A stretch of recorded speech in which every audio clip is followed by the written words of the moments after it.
कहते हैं अकल और हेकड़ी एक साथ नहीं रह सकती है। यही हाल हुआ है चाइना में। चाइना में भीषण दंगे फसाद शुरू हो चुके हैं और यहाँ तक कि नौबत ये आ गई है कि माफी मांगने को भी सामने आना पड़ा है। जहाँ एक तरफ ये सब कुछ हुआ है तो वहीं चाइना के दंगे प्रदर्शन से अमेरिकन कंपनी एप्पल को बहुत ज्यादा नुकसान भी पहुंच गया है। और इन सब के बीच चाइना के लोग सबसे ज्यादा भड़के हुए हैं कतर के माहौल को देखकर। आखिर कतर में ऐसा क्या हो रहा है जिससे चीनी लोग भड़क रहे हैं? जानेंगे क्या कुछ चल रहा है जियोपॉलिटिक्स में। आइए जानते हैं इन खबरों को विस्तार से। अभी करीब करीब 1 महीने पहले की बात है जिसमें ये देखने को मिला था कि 1 लाख से ऊपर कैपेसिटी वाली जो कंपनी है, एप्पल की कंपनी जो चाइना में वर्क करती है, फॉक्सकॉन, इस फॉक्सकॉन में अचानक से कर्मचारी भागने लगे थे,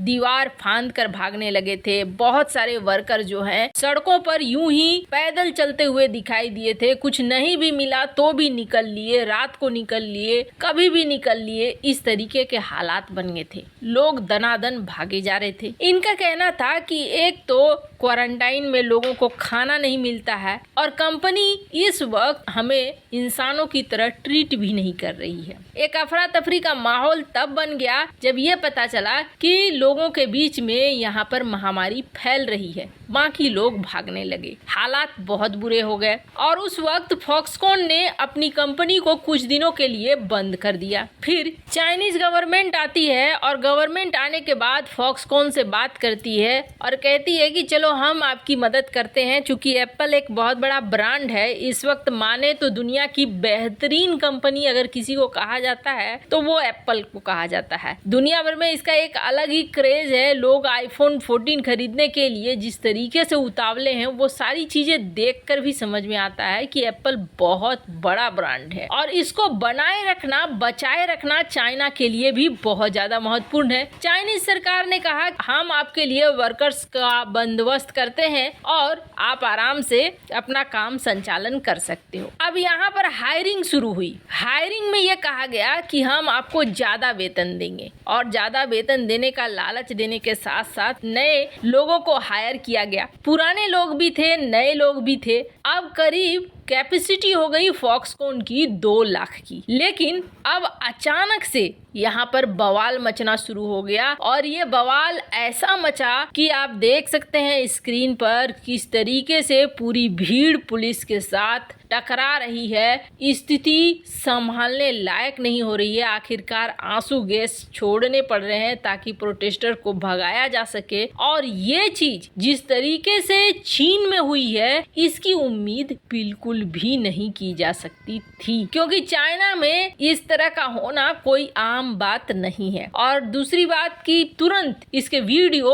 सोशल मीडिया पे सर्कुलेट होने लगे और इसके बाद अंतरराष्ट्रीय स्तर पर कई मीडिया हाउस ने इसे तुरंत रिपोर्ट किया है। आखिर बात भी वही है, एप्पल की सबसे बड़ी कंपनी आईफोन प्लांट पर अगर इस तरीके की हरकत हो तो वो तो बवाल मचना और अंतरराष्ट्रीय मीडिया पर आना बिल्कुल तय है। यहाँ पर प्रोटेस्ट हो रहा है और वर्कर्स को पुलिस और जो प्रशासन है वो पीट रही है, तो वहीं पुलिस से भी प्रोटेस्टर भीड़ रहे हैं। कहा तो ये जा रहा है कि इस फैक्ट्री में 20,000 लोग इन्फेक्टेड हो गए थे। इस खबर से ही लोग यहाँ से भाग रहे थे। जिनके पास जो मिला वो उसी को लेकर वहाँ से सीधे निकल रहा था। ये फैक्ट्री है जुआंगजू में जहाँ इस तरीके के हालात बने हैं। वैसे ये जो सब्र का बांध है ना, ये सब्र का बांध छलक कर बाहर आ रहा है। बुरी तरीके से अब चीनी लोग निराश हो चुके हैं क्योंकि इस वक्त कतर में हो रहा है फुटबॉल कप और कतर में जो ये फुटबॉल कप हो रहा है उसमें दिख रहा है कि जो आम लोग हैं जब जीतती है टीम या फिर ये देखने पहुंचे हैं तो ये किस तरीके से जिंदगी को एंजॉय कर रहे हैं। बिल्कुल खुले तौर पर है, किसी ने मास्क नहीं लगाया है, आराम से ये यहाँ पर फुटबॉल को एंजॉय कर रहे हैं। तो अब चीनी लोगों ने कई तरह के सवाल करने सोशल मीडिया पर शुरू कर दिए हैं। चीनी लोगों का ये कहना है कि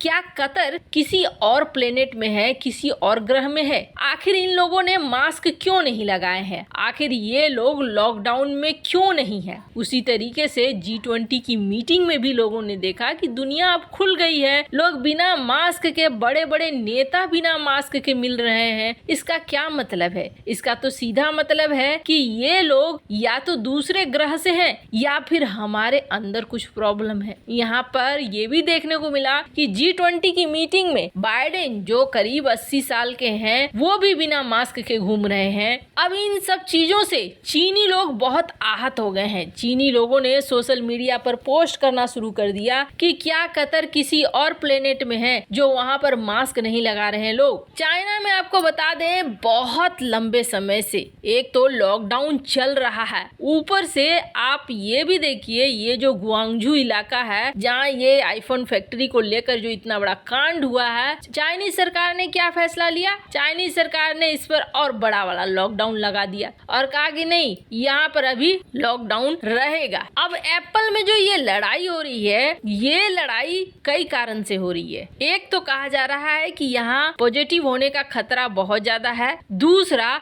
जो लोग क्वारंटाइन में हैं उन्हें खाने को भी नहीं दिया जा रहा है। और तीसरी बड़ी बात ये कह रहे थे कि हमें जब हायर किया गया था, कहा गया था कि हमें ज्यादा पैसा देंगे, लेकिन इन्होंने हमें ज्यादा पैसा नहीं दिया है और अब ये हमारे साथ मनमानी कर रहे हैं। तो कई चीजें हैं जो एक साथ यहाँ पर एक्शन मोड में आ गई। अब नौबत क्या आ गई? नौबत ये आ गई कि दुनिया की सबसे बड़ी कंपनी एप्पल, उसने सप्लायर चुना फॉक्सकॉन को और आज फॉक्सकॉन को माफी मांगनी पड़ रही है कि उसने हायरिंग में एक बड़ा ब्लंडर कर दिया है। चाइना प्लांट के अंदर अब जिस तरीके का हालात बन रहे हैं, उसे लेकर फॉक्सकॉन सामने आई है और फॉक्सकॉन ने कहा कि जो पैसे को लेकर, जो मजदूरी को लेकर किसी तरीके की समस्या है तो हम आपस में बैठेंगे, बैठकर हम बात करेंगे और हो सकता है हमारा कुछ इनपुट एरर होगा कंप्यूटर सिस्टम में, जिसकी वजह से जो पेमेंट जानी चाहिए थी वो पेमेंट नहीं गई होगी, पर हम बैठकर बात करेंगे। जो लोग कंपनी छोड़कर जाना चाहते हैं